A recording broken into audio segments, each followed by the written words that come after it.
প্রাকৃতিক সৌন্দর্যে ঘেরা এই গাজীপুর কুলাউড়া। এই গাজীপুর কুলাউড়া অনেক সুনাম রয়েছে, শুধুমাত্র সুন্দর এলাকা, সুন্দর জায়গা, এমনকি চা পাতার দিক দিয়ে সেরা। এমনকি এই গাজীপুরে রয়েছে বড় একটি চা পাতা ফ্যাক্টরি, যেখানে শ্রমিকরা চা পাতা উত্তোলন করে ওই জায়গাতে প্রস্তুত করে বিভিন্ন দেশে রপ্তানি করা হয়।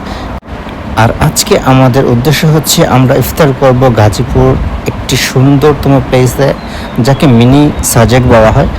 আপনারা দেখতে পাচ্ছেন আমরা উপরের দিকে উঠতেছি অনেক কষ্টে, কারণ অনেক উপরে এই জায়গাটা। আর এই জায়গাটা উঠতে অনেক কষ্ট হয়, সাধারণত অনেকে পড়ে যায় নিচে। তো আমরা এই জায়গাটাতে, এই উঁচু জায়গাটাতে আমরা ইফতার করব আজকে। আর সবাইকে নিয়ে চলে আসছি আজকে এই জায়গাটায়। পাহাড়ের উপরে থাকা জায়গাটা দেখতে অনেক সুন্দর। আর আমরা যদি এর নিচের দিকটা দেখি তাহলে দেখতে পাচ্ছেন আপনারা অনেক অনেক গভীর খাদ। আর আমরা যদি এখান থেকে পড়ে যাই তাহলে আল্লাহ শর্টকাটে জান্নাতে পৌঁছে দেবে ইনশাআল্লাহ।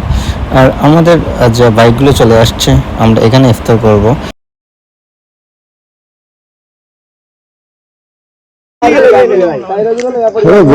সবাইকে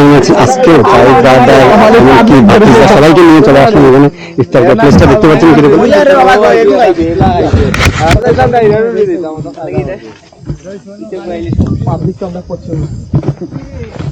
আর আমাদের সাথে আজকে বাইক আছে, এটা এটা আমি এসছি। আর এটা হচ্ছে FZ ভার্সন 3, আর আছে ডিসকভার, ওইটা কি নাম জানি না। আর R15 আছে একটা দেখতেছি, ডিসকভার আছে, গ্ল্যামার আছে। তবে আমি সবাই একসাথে ইফতার করবো বলে আজকে চলে এসেছি। সিলেটের একটি পরিবেশ, সিলেটের অনেক সুন্দর একটি জায়গা এখানে। দেখতে পাচ্ছেন